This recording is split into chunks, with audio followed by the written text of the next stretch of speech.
I never imagined my 500 rental would turn into a love story with a millionaire CEO. I will never forget the day everything fell apart. It was a stormy afternoon. Rain lashed against the windows, mirror-like droplets racing each other. My heart raced, too, but not from the weather. I was holding my breath, waiting for the eviction notice. Tears welled in my eyes as I stared at the moldy ceiling. My fingers trembled, the paper crumpling in my grip. My phone buzzed. A text from my sister, Anna. "You're going to be okay. Just hang in there." But how could I? My world felt so small, so suffocating. I had lost my job at the bookstore, and my meager savings were evaporating like the sunlight behind the storm clouds. Then, there was him, James Pritchard, the mysterious millionaire who just moved into the penthouse of my building. The whispers around the building buzzed with excitement. He was a tech genius, a man of power. With those piercing blue eyes and that dangerous smirk, he seemed the embodiment of allure. But the elevator broke down, trapping us together on the third floor one evening. I could still hear the whirring silence echoing around us. It wasn't supposed to happen. The tension crackled like electricity in the air. I could feel the heat radiating from him. He glanced at me, concern etched on his handsome face. "You all right?" His voice was deep, smooth. My heart skipped. This man could pick up the world with one hand but stood there, vulnerable, searching my eyes for a hint of truth.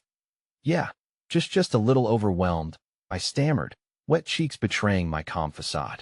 He stepped closer, our shadows blending. The world outside faded, and it was just us in this tiny elevator, with my heart pounding so loud I thought he could hear. "Let me help," he said, with a sincerity that cut through my fog of desperation. But I was skeptical a man like him didn't just help without a reason. And what was I supposed to say? That I barely had enough for my rent? That my future was spiraling out of my control? As if sensing my hesitation, he pulled out a card from his pocket. "Here, call me if you need anything." It felt like a lifeline tossed across stormy seas. My heart fluttered with confusion. Why was he so interested in me? They say millionaires don't meddle with the ordinary. Yet there we were, a rich stranger and a broke dreamer, locking eyes in a heartbeat of silence. Then, suddenly, the elevator jerked to life. The doors opened with a ding, and light flooded in, harsh enough to pull me back to reality. I glanced at him one last time as I stepped out, doubts swirling like the rain outside. What did he truly want? A week passed, dragging slowly as I drowned in my own worries. The shadows in my apartment loomed larger, the rain outside echoing my thoughts. But that card remained on my fridge, taunting me. The invitation. Would I dare call? The world felt heavy. My heart ached for hope. And just as I decided to drown those dreams, I saw him through the window, caught in the downpour, looking as if he were searching for something too. Hey, before we continue with this amazing story, I need to give you an important heads up. Many subscribers have reported that YouTube unsubscribed them without warning. Take a quick second to check the red button below to make sure you're still subscribed to the channel. I'd hate for you to miss any of the exclusive content coming soon. And while you're there, smash that like button. It really helps me out with the algorithm.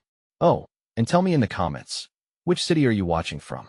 I love getting to know every amazing person who's part of this community. Your participation makes all the difference. Let's connect. The rain-soaked windows created ripples on my thoughts. I pressed my forehead against the glass, trying to shield my racing heart from the implications of seeing James outside.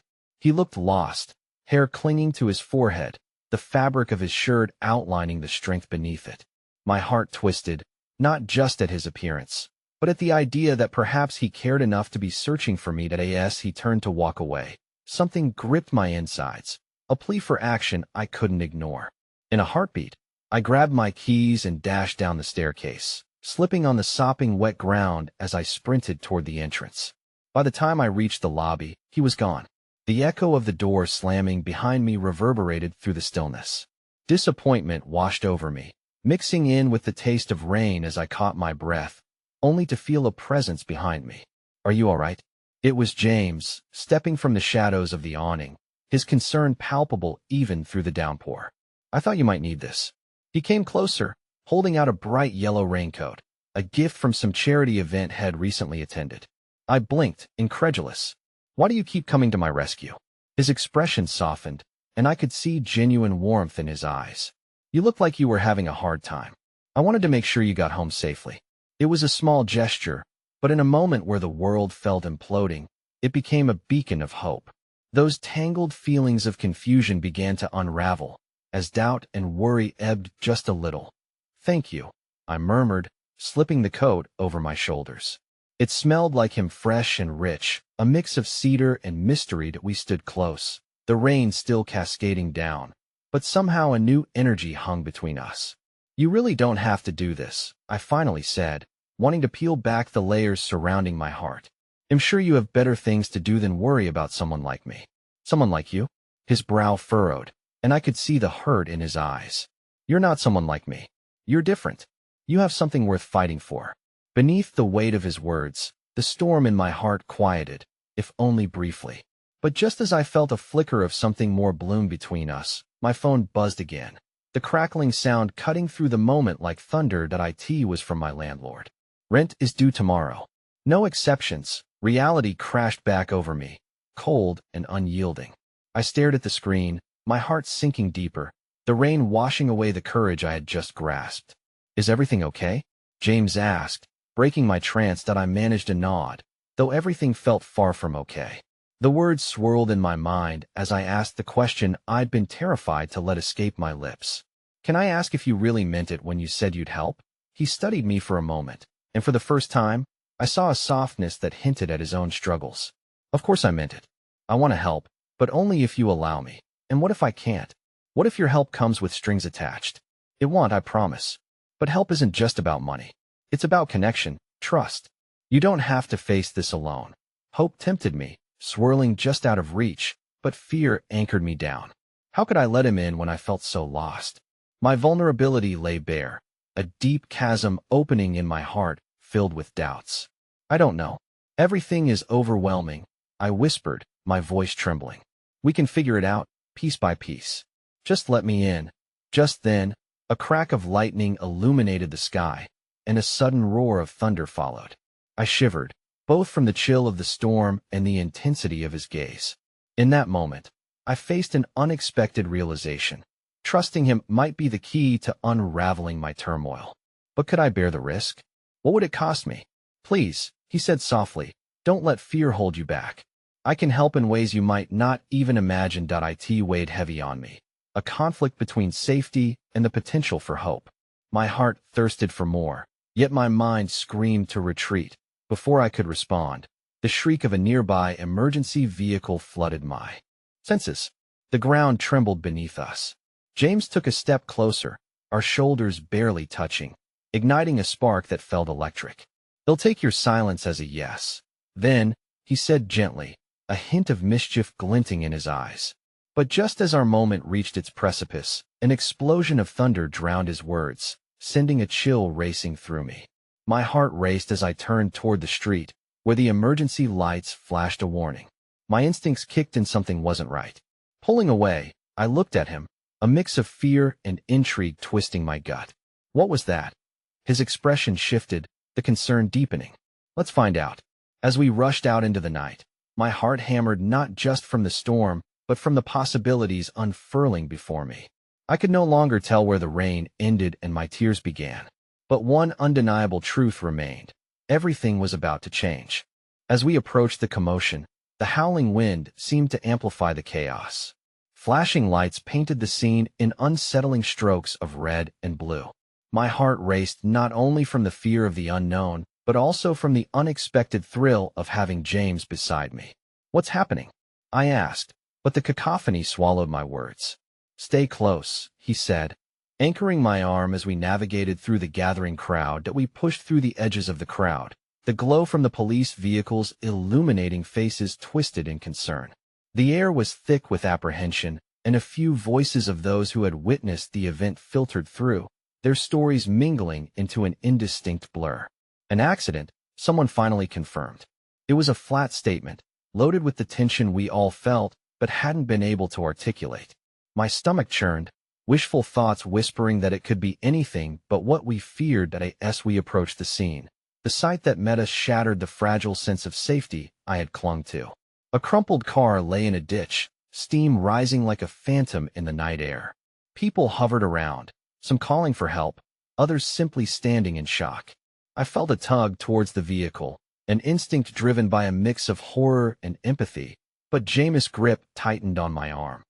"Wait," he urged, his voice a calm amidst chaos. "Let the professionals handle this." I looked at him, desperate to understand. But what if someone is hurt?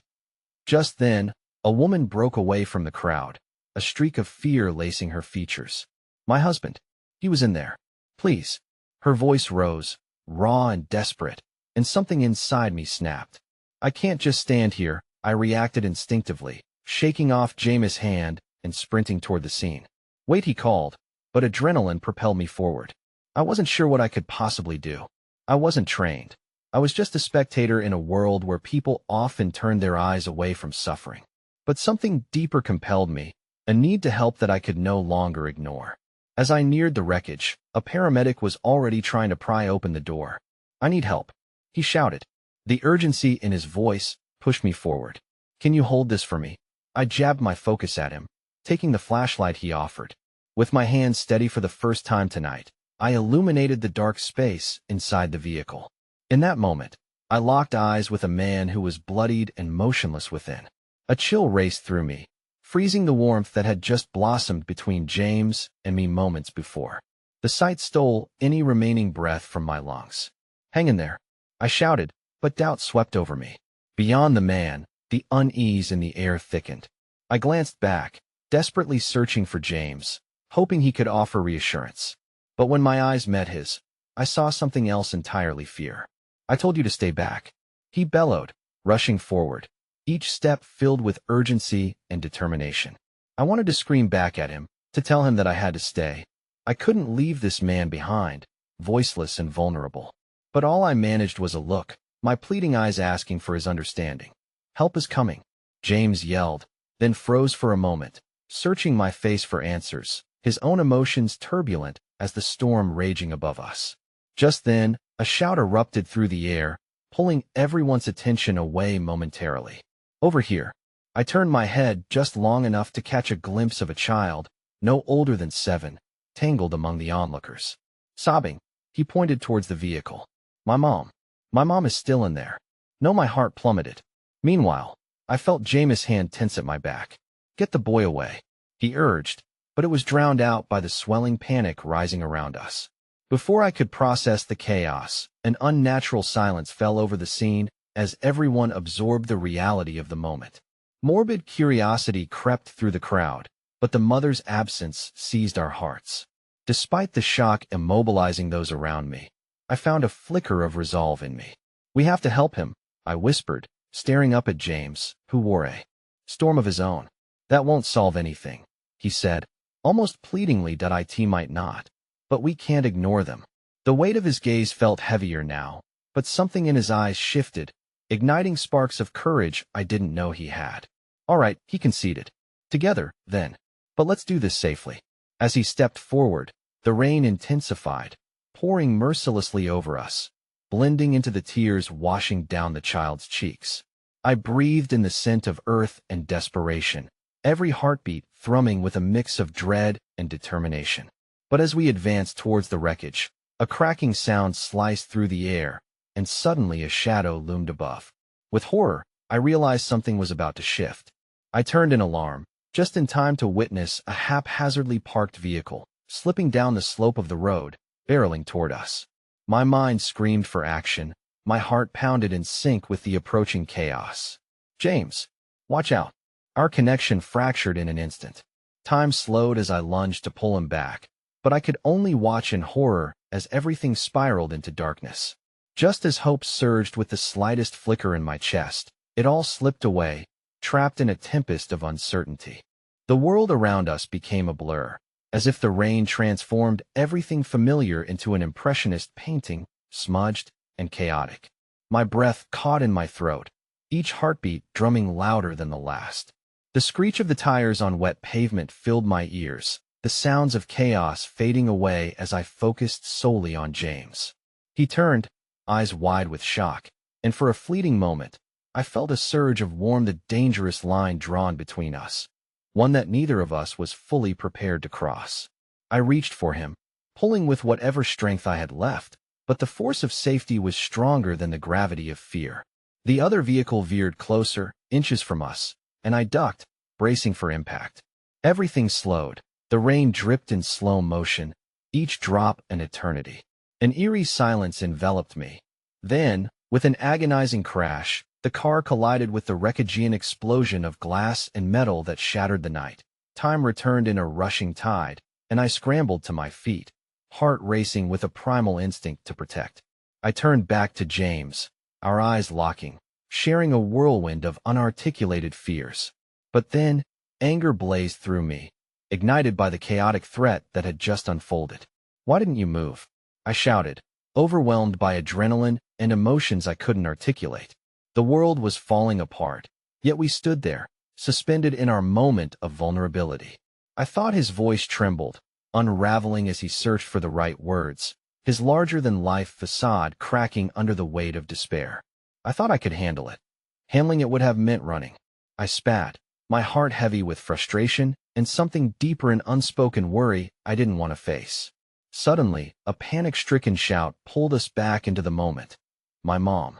The little boy stood frozen, tears streaming down his cheeks. "Stay back," James yelled as he rushed past me, his determination spilling into action. I followed him, compelled by the gravity of his resolve and by the unshed tears of the boy behind us. Each step felt monumental as we approached the wreckage. The paramedic was already inside, but now our presence felt like a false promise in a world that had turned its back on hope. As I peeked into the broken remains of the vehicle, the young mother lay unconscious, her chest barely rising and falling. Instinct overrode fear, urging me to assess her condition. "James, I need you to hold her head steady," I instructed without thinking, slipping into a rhythm that felt gorgeously empowering amid the chaos. He nodded, his hands trembling slightly, but he complied. In those few moments, we were no longer strangers fumbling through emotional territory.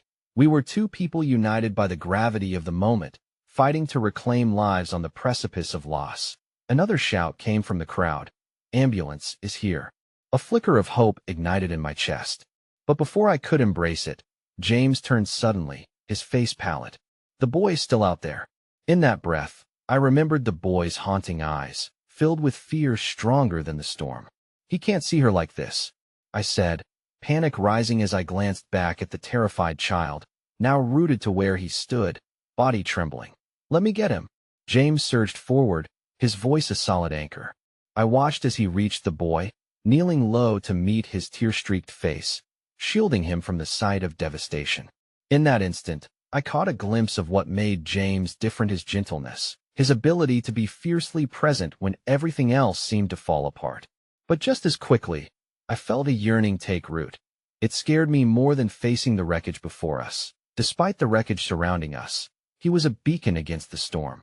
Wanting to be strong, I shifted back to the mother, more than aware of the seconds slipping away. It was a race against time, against fate, and an overwhelming sense of fragility.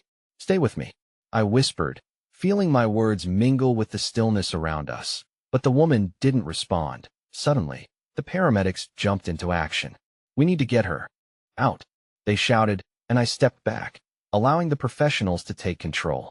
Every move they made felt like a grain of sand slipping through an hourglass, and suddenly, the world plunged into darkness again. But then another shout pierced through the veil, this one more desperate than the last. "She's awake." Hope blossomed. My heart surged back to life, reminding me that amidst this chaos, miracles could still emerge. Just then, the boy broke from Jameis' arms, rushing towards the chaos, and I felt my pulse quicken with dread. "Mom!" He screamed at the top of his lungs, ignoring everything else around him. "James!" I cried, my voice cracking with renewed worry. He turned, and for a brief instant, sorrow pooled in his eyes, a reflection of my own. "Stay back, it's not safe," he urged, but the boy wouldn't be swayed. In 3 swift strides, he was back at the wreckage, inadvertently putting himself directly in harm's way. I instinctively moved, eagerness blurring my senses as I lunged to grab him, but fate had other plans. The world trembled one last time under the weight of fate. A second, more violent sound jolted us, a rumble of thunder that shook the ground as a piece of debris cascaded down from the wreckage, crashing dangerously close to the boy's small frame. "Get out!" James yelled, his voice rising above the crashing storm, but it was no longer in our hands. And when everything fell silent once more, I felt ice crawl into my veins as I turned to the boy.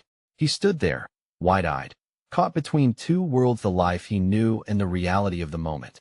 Everything changed, I whispered to no one, dreading the next moment as the storm swelled in the distance with a roar, beckoning our fates forward, uncertain and deeply intertwined. The air crackled with tension as a thunderous collision echoed through the night, reverberating in the very marrow of my bones. The world returned to chaos, and the echoes of fear hung around me like festering memories, each one sharper than the last. I turned to James, who stood frozen, a mask of disbelief etched on his face. My heart pulsed painfully in my chest, torn between the instinct to flee and the duty to stand firm for those who needed us. "James, we need to focus," I urged, squinting through the haze of chaos. My voice felt small, insignificant against the whirling storm around us. Every second that ticked by fanned the flames of our urgency, and I could feel the past clawing at my mind, each tragedy carved deeper into who I was. But James stood still, his mind seemingly paralyzed by the terror unfolding before us. I thought I could save her. His voice was barely audible over the rising din, threaded with despair that I couldn't begin to untangle. "You can't save anyone standing here like this," I snapped, the heat from my frustration momentarily illuminating the darkness enveloping us. "You need to come with me. We have to get the boy first." With a heavy sigh, he finally tore his gaze from the wreckage, the hint of vulnerability underscoring his rugged exterior. "Right," he muttered, voice shaky yet resolute. "Let's get him out of here." A squeal of tires sent panic coursing through me, reminding me of the chaos that had erupted only moments before. I shouted for the boy, the sound of his name catching in my throat, but he was still too close to his own personal tempest.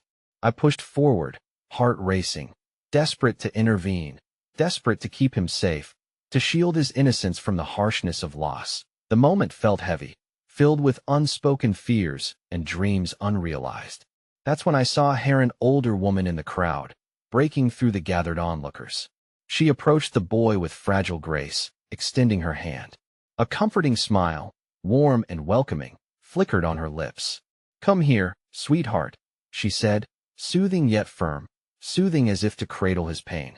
Somehow, her presence cut through the chaos like a ray of sunshine piercing a stormy sky. "Your mom will be okay." Let's step back for a moment. Slowly, the boy, still trembling, sought her out, his little hand finding solace in hers. That single, small gesture seemed to breathe life back into the moment, a reminder that kindness might bridge the chasm that was threatening to grow between us all. "Mama's gonna be all right. We're going to take good care of her," she assured him softly, kneeling to his level, enveloping him in a moment of shared resolve. That unyielding warmth swelled inside me, igniting something I hadn't known I'd been missing. Hope, perhaps. It flickered like a pulse into the night, a thin thread woven through the fabric of despair. That I turned back to James. The tension in his shoulders had lessened, a flicker of gratitude passing between us as we watched the woman console the boy. In that moment, amidst the violence of the storm, I felt something shift within me. I was still scared, terrified, in fact, but alongside that fear was the raw realization that we weren't alone in our grief, that support could emerge even from the darkest places. "Let's go," he said, grounding me in the moment, as if to remind me of the battle that still raged just a breath away. We headed towards the wreckage again, linked in purpose. As we approached the car, the paramedics' faces were solemn, their hands working feverishly.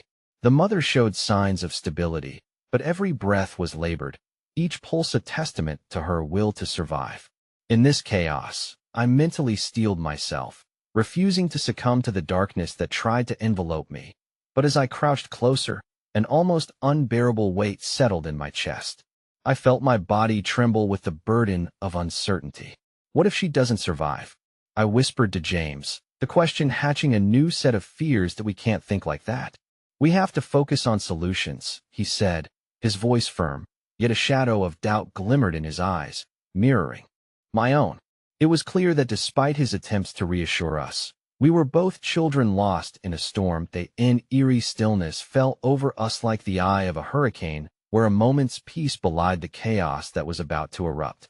I pressed forward through tendrils of emotion swirling around us. But just then, a paramedic broke the reverie. "We need to get her out. Now." The sirens wailed in the background, an urgent plea as chaos surged again. As the paramedics worked to extricate the woman, I instinctively searched for the boy and the older woman. They were still standing close, but now I noticed that her eyes strayed toward the wreckage, a hint of recognition sparking the air between us. What if she knew them? "James, do you see that?" I pointed, but his focus was divided, still anchored in the moment. "Just stay focused," he said softly, and despite my swirling thoughts, I tried to quell the fear of abandonment creeping into my heart. But before I could wipe the terror from my mind, the woman again addressed the boy. "You know, your mom used to tell me stories." She paused, a soft whisper wrapping around us. "She'd talk about you all day long. She loves you. You know that." A gasp escaped my lips as realization dawned on me like a bolt of lightning. Something, deep within my gut, quickened. Had she been part of their lives, a friend of the family? "James," I half shouted, breaking from a stupor, but his piercing gaze was still transfixed on the wreckage. "Just hold on," he murmured, as if speaking to his own tumultuous heart. In that moment, the storm in my mind began to spiral. What tangled destinies had we stumbled into? Who was this woman, and what secrets lingered just out of reach? And before I could find the words to express the rising tide of dread, a deafening crack of thunder split the night sky, enveloping us in darkness. Everything and everyone around us faded into shadow, and I clutched at James' arm, feeling panic rise, heart racing uncontrollably, as if the world itself had plunged into another abyss. But in the heart of that ominous darkness, I caught a whiff of jasmine, the sweet scent cutting through the chaos, a malleable reminder that perhaps even in the deepest turmoil, love and fate are intimately connected. We stood in that tempest, two souls clinging to a moment, teetering on the brink of discovery, entrapped in a love story woven into the fabric of fate. But would we have the strength to confront what lay ahead, or would the shadows consume us whole? The thunder rolled across the sky, merging the chaos of sound into one deeply unsettling symphony. I held my breath, feeling as though the world was collapsing around me. Yet in that suffocating moment, I realized that we were suspended between hope and despair.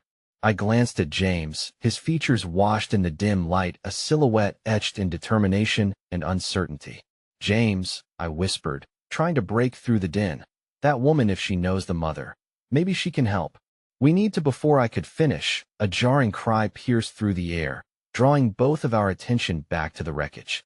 The paramedics were pulling the mother out, her face pale and glazed over in shock. Panic seized my heart. What if she doesn't wake up? What if stop? James' voice pierced my spiraling thoughts as he grasped my arm. "You have to trust that they know what they're doing. Focusing on the worst won't help anyone." I nodded but felt the weight of dread press down on my chest. It was as if the very air had thickened, turning my breath into an effort. Yet still, I couldn't tear my gaze away from the unfolding scene. I locked eyes with the older woman again. She was speaking to the boy, her gentle voice a soothing balm against the panicked atmosphere. "You know, your mama is strong," she repeated, her presence standing firm as the storm raged. "You know she'd want you to stay brave, right?" The boy nodded, tears streaming down his cheeks, but an ember of hope flickered in his eyes at her words. Those small moments of bravery intertwined with kindness felt monumental, reminding me that amid overwhelming fear, fragments of love still shone through. Finally, the paramedics moved the mother onto a stretcher, and as they prepared to evacuate her toward the waiting ambulance, I caught a glimpse of her hand reaching out. It seemed like a half-hearted goodbye, a surrender to the abyss that loomed closer. I felt James squeeze my shoulder. He was with me, and for that, I felt braver. Suddenly, a siren blared, signaling the helicopter's approach. The chaos escalated. People rushed to clear the area, their faces pale, their breaths heavy. I turned in a daze, feeling the world swirl. Just then, the older woman rose, her eyes locked with mine, an unspoken connection bridging the distance. "Please, take care of him," she urged, knowing the weight of her words carried both authority and vulnerability. "He needs you." I nodded, the truth of her request striking like an arrow through my heart. I resolved to protect that small boy, just as I would for any soul lost in these troubled waters. I will, I promised, even though it felt like a promise anchored in darkness, tethered more to hope than certainty. As the paramedics maneuvered the stretcher toward the helicopter, I felt a tremor rush through me. I hesitated for a moment. What could I do to help? A little voice in my mind whispered that I should run after them, but another, louder voice urged me to stay grounded. Come on, we need to get the boy out of here too, James urged, tugging at my sleeve, pulling me back from the edge of uncertainty. We began to move, weaving through the crowd, seeking shelter from the frenetic energy that surged like a tidal wave. James, I said, and he turned to me, his eyes reflecting an earnestness that felt bitter yet tender. If she doesn't make it, what will happen to him? His brow furrowed, and despite the swirling storm around us, I saw that he was grappling with the same agonizing thoughts. We can't think like that, he replied softly, but there was a deeper resonance in his voice, hinting that the weight of that uncertainty hung heavy on both of us. As we reached the edge of the crowd, where the little boy was seated on a bench, shivering, I felt a rush of sadness wash over me. The woman had managed to provide him with comfort, but now he looked lost again, stripped of the reassurance she had provided. I crouched down to his level, forcing my voice to break through the din, infusing it with warmth. Hey, buddy, it's going to be okay. We're here, and we're going to take care of you. For a fleeting moment, his gaze flickered toward me, hope mingling with fear. The connection felt electric, a tether binding us in that instant. Just then, a sharp cry erupted from the direction of the scrambling paramedics, causing my heart to plummet anew. I ejected myself upright, leaping toward the source of the commotion. Get a doctor. We need immediate assistance. Someone shouted hoarsely that. I turned to James, terror evident in my eyes. What's happening? Suddenly, the familiar woman's voice echoed, punctuated with urgency. I know her. Please, I have to help. The realization struck me like a thunderbolt. Was a nurse, someone who could help save the mother. Without hesitation, I bolted towards her, but as I reached the threshold of the chaos, she locked eyes with me, a storm of memories swirling in her expression. That I am going to find her, she shouted, rushing away as the tension fractured into chaotic movement. I felt momentarily lost, caught between my mission to support the boy and the imploding world unraveling before my eyes. Stay here. I heard James call from behind me, but as I turned toward him, words crashing, a disorienting jolt surged through the crowd. An explosive roar crashed through the air, a furious ringing that felt like the very ground beneath our feet had given way. And in that harrowing moment, before my mind could comprehend, everything erupted. Lights flashed, chaos swirled, and for an instant, time ceased to exist. As the deafening noise surged, I couldn't shake the feeling that the world was shattering, unraveling in ways I had never prepared for, and I could only grip to the hope that amidst the wreckage, love might yet find a way to break through the unrelenting shadows. The once chaotic scene had transformed into a surreal tableau, where fragments of fear mixed with the bittersweet taste of uncertainty. My body remained frozen in place, the world around me spinning like a vortex, as if time itself had decided to suspend its relentless march forward. It was as though the storm was simultaneously echoing both the turmoil inside me and the chaos outside.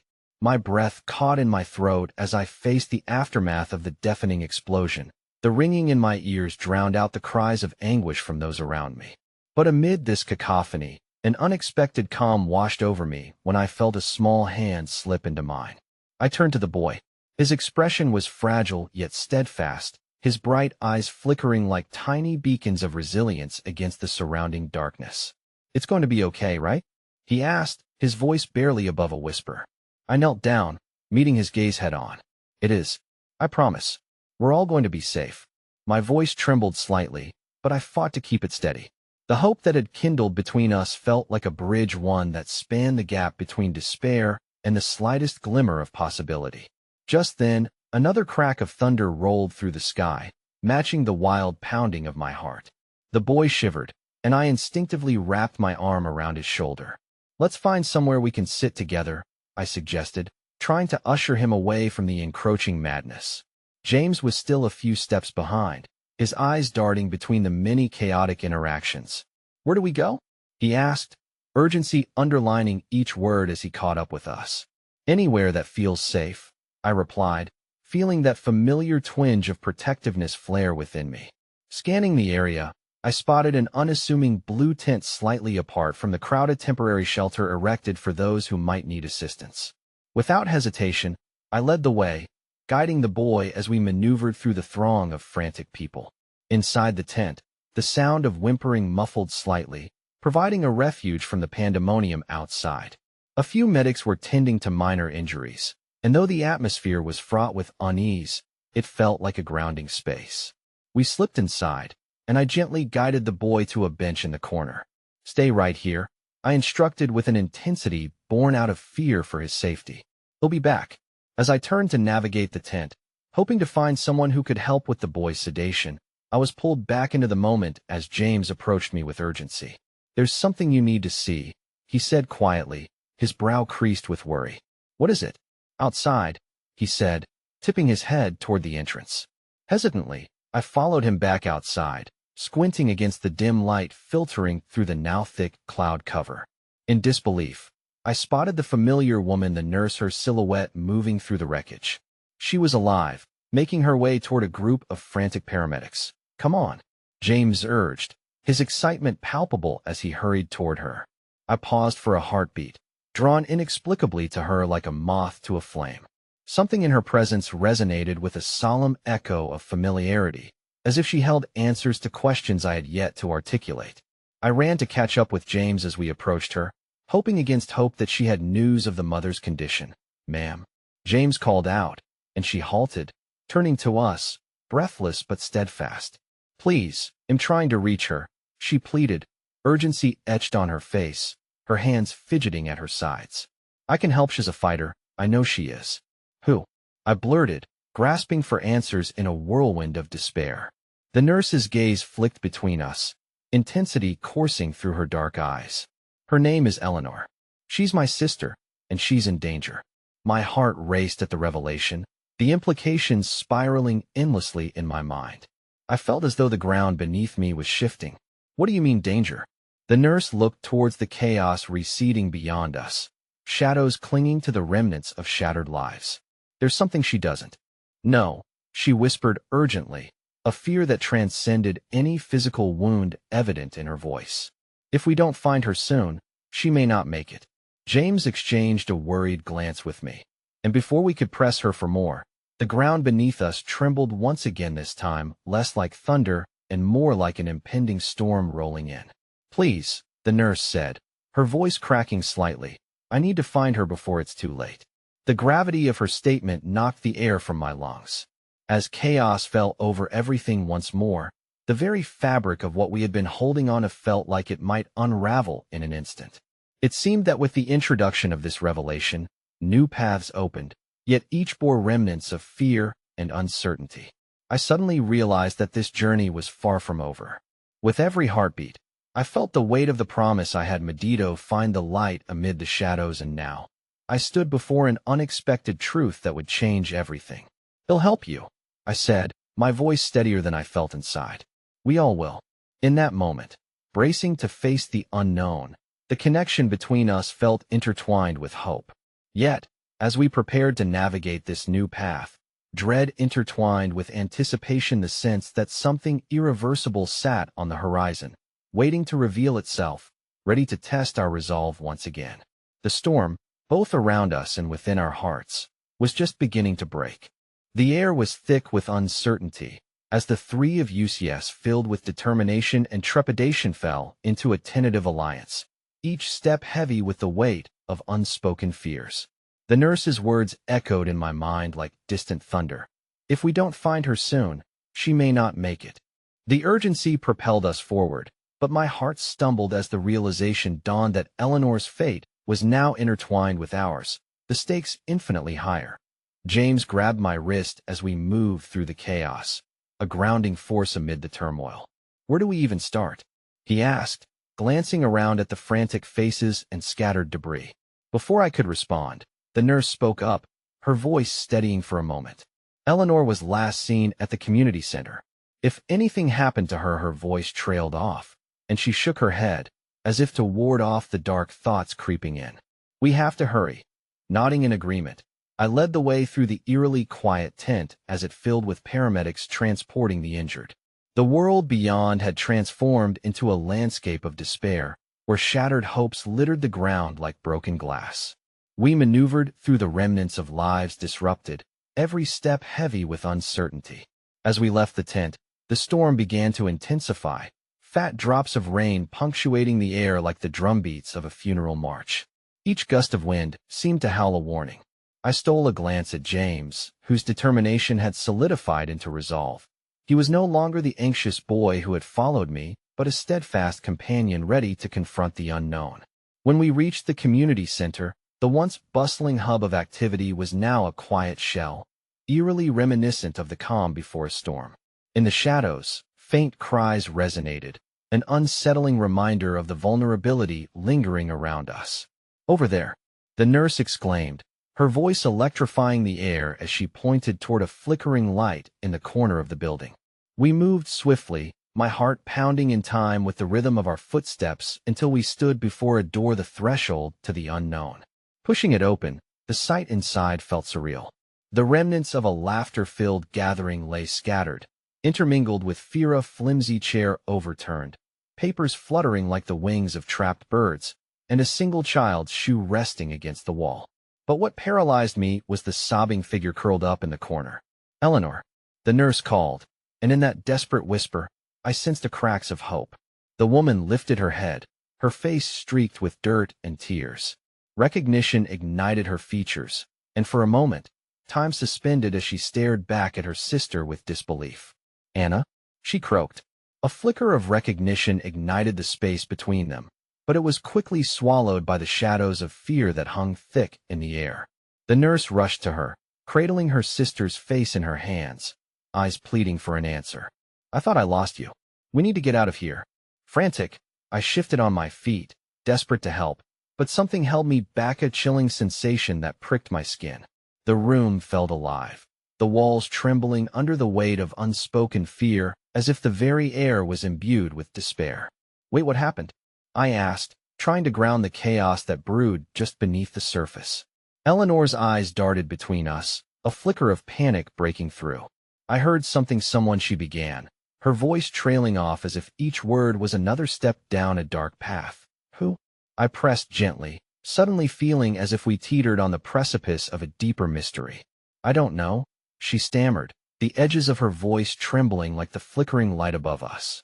"But there's something," she hesitated, fear flashing across her features. "They're coming. They know I'm here." James stepped closer, the weight of her words crashing over us like a wave, each syllable feeling loaded with impending doom. "We need to go now," he urged, tearing his gaze away from her, scanning the room for any sign of danger. As we gathered ourselves, the building shuddered violently, sending a cascade of dirt falling from the ceiling like a storm all its own. The hope I had clung to began to splinter. Every sound outside morphed into an ominous warning, threatening to expose the darkness that loomed just beyond our immediate grasp. The nurse pulled Eleanor tightly to her side, their bond reignited but overshadowed by the threat that loomed closer. "We'll be all right, I promise," Anna whispered, cradling the trembling figure of her sister. Yet even her words carried an edge of uncertainty. Before I could fully process the gravity of the moment, a loud crash resonated from the corridor outside, followed by hurried footsteps that sent my heart racing. A quick share of glances between us confirmed our shared realization this was far from over, and danger was now right on our heels. "Run!" I shouted instinctively, the call of adrenaline propelling my body forward into the unknown. But it was not until we reached the exit and burst into the chilling rain that the true weight of our fragile unity anchored itself in my chest. As we sprinted into the storm, the world blurred around us, each panic-driven breath a reminder of the stakes at hand. The dread began to warp the air like the storm above, swirling chaos that felt like a warning, an overwhelming sense of a greater challenge looming ahead. And just when I thought I had found the light, a voice echoed from behind us, shattering any semblance of hope. "That I know where you are." It clamored on the edge of the deluge, desperate and full of malice. In that moment, the truth was inescapable. We had crossed a threshold, stepping into a darkness deeper than I could have imagined. As the storm raged above, I felt the ground slip beneath my feet, no longer certain of who or what was waiting for us on the other side.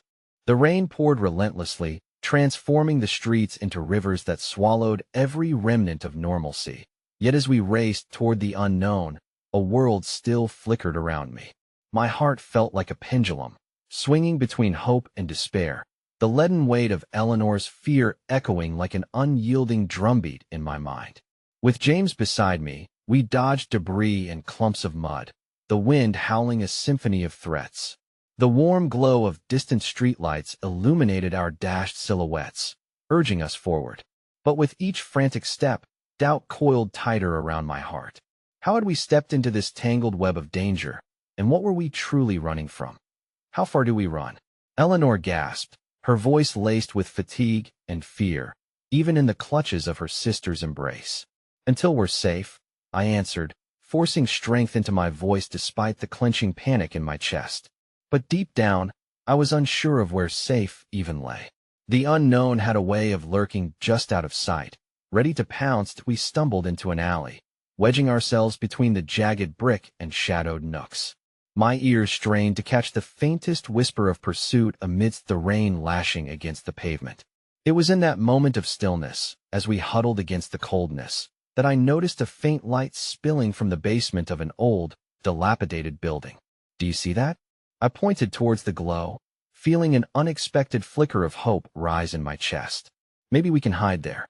Or it could be a trap, James cautioned, his eyebrows furrowing deeply.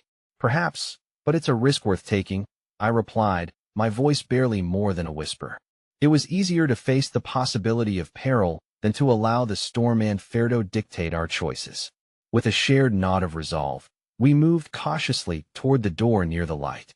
Eleanor's sister instinctively shielded her with her body, an unbreakable bond underlined by their desperate circumstances. When we reached the entrance, the door creaked open, revealing a narrow staircase spiraling into darkness. I took the lead, my thoughts occupied with Eleanor's haunting words. Who were they, and what did they want from her? The shadows enveloped us as the flickering light grew brighter ahead, illuminating the faces of strangers. They appeared ghostly, shadows against the walls, their faces filled with a mix of concern and curiosity. This dimly lit haven felt more like a sanctuary than a trap. But amidst the respite, unease lingered like the storm outside. I scanned for signs of danger, while the warmth of unexpected kindness flickered through the stranger's conversation. The old man who had welcomed us, a flicker of genuine compassion in his calloused hands as they reached for Eleanor. Come inside, child, he urged softly, a grandfatherly figure shrouded in mystery. We'll keep you safe. The storm, it carries more than water tonight. Eleanor looked at me with wide eyes, pleading for reassurance. I nodded slowly, trying to mask the uncertainty nesting in my gut. Such unexpected kindness amid chaos felt startlingly foreign, yet desperately needed. Perhaps this was the shelter we were seeking, a place to regroup and finally breathe. As the door swung shut behind us, I caught sight of James glancing through a small window, his expression growing graver with every pulse of the storm. A tingling sensation rushed through me, a sudden awareness that outside was not merely a tempest, but chaos closing in on our sanctuary. Eleanor's face illuminated with flickering light, a glimmering hope filling her eyes. I'm scared. What if they find us? Well, find a way, I murmured, wishing I could weave assurance into reality. Just as the thought anchored itself, the ground shook beneath us like the roar of discontent echoing outside. Then, the unimaginable happened. A loud thud reverberated through the building, the floor vibrating ominously, an unmistakable sound of something summonous slamming against the door we had just passed. Get back, I yelled, adrenaline coursing through me, as I urged Eleanor and Anna to move away from the sound. My heart raced, pounding against heavy silence, leaving in its wake a dawning dread that illuminated our precarious lives teetering on the brink of deeper darkness. Shoo, the old man whispered, raising a finger to his lips, but the caution felt futile against the crashing storm outside and within us. Just then, a chilling voice cut through the tension, clear as day. sending shivers cascading down my spine. You can't hide forever, Eleanor. Well, find you. My breath hitched, the voice resonating in a familiar tone, laced with malevolence that sent out shattering echoes. A deep hum reverberated within my core. Who is that? I squeaked, looking at Eleanor, who visibly paled. Her mouth trembled as she twined her fingers through Anna's grip, seeking reassurance amid a growing avalanche of fear. It can't be. I left that life behind. I thought they were done with me. But now they had found us, and the revelation hung in the air, festering like the storm, foreboding and unyielding. As footsteps thudded closer, reality plunged in waves of anguish. Not only was the past here, but perhaps darkness was rooted deeper than we imagined, ensnaring us in its insidious grasp. The storm might rage outside, but what awaited our fragile alliance inside was a tempest that threatened to unravel everything we had fought to hold on to. I staggered back into the shadows, the weight of truth flooding my consciousness. Our journey was far from over, steeped in layers of danger and hidden revelations. And the voices calling for Eleanor were only the beginning. The storm raged outside, relentless and unforgiving, echoing the chaos that erupted within me as I wrestled with Eleanor's revelation. She was not just a victim, she was a target, and the very shadows that sheltered us now felt alive with danger. I caught James's eye, a shared understanding passing between us like an unspoken pact forged in vulnerability. We wouldn't leave her behind. We would face this storm together. Anna, stay close to your sister, I instructed softly, my voice trembling.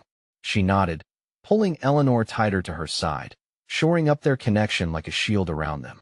I turned to the old man, whose presence loomed larger than life amid our fear. His gaze locked onto mine, a steady anchor I desperately needed as the storm within swelled. We need to get them somewhere safe, I urged, barely hearing my own voice above the thunder. The walls felt like they were closing in, the dim light flickering ominously, but the old man met my anxious plea with calm resolve. Follow me, he whispered, his voice soothing as the rumbles of storm drifted further, creating a fragile moment where hope battled despair. He led us through a narrow, cramped hallway lined with dusty shelves that spoke of lives lived long ago. My heart raced, cautious optimism mingling with the knots of fear. Just as the hallway spiraled into a small room painted in dim hues, there was another heavy thud against the door, followed by an insistent rattle. You can't hide forever. The voice cut through the air like a blade, sending a chill cascading down my spine. Shadows flickered on the walls, and dread wrapped its tendrils around my chest. There was no time to think. Quick, I urged, my instincts kicking in. We can't let them find us. With barely a thought, we slipped into the small room, bodies pressing close as we piled in, James closing the door softly behind us. There's no other way out, James whispered, the gravity of our fears pooling in the silence. Eleanor's breathing accelerated, panic seeping into the edges of her voice. They'll come for me. Always. Her words were tainted with sorrow, but something lit within me, a fierce protection igniting a spark that felt both terrifying and exhilarating. Not if we're ready, I said, surprising even myself with the conviction lacing my tone. They might think they can intimidate us, but we are more than the shadows of our past. James nodded, his jaw set in determination. We need to devise a plan. Back in the base, they'll have underestimated us. Awareness surged in the dim light of the room, stoking the embers of resilience, a collective will to face whatever darkness awaited us. Suddenly, a glimmer caught my eye, a dull metallic shine on the far wall. As I approached it, cautious yet curious, my heartbeat accelerated.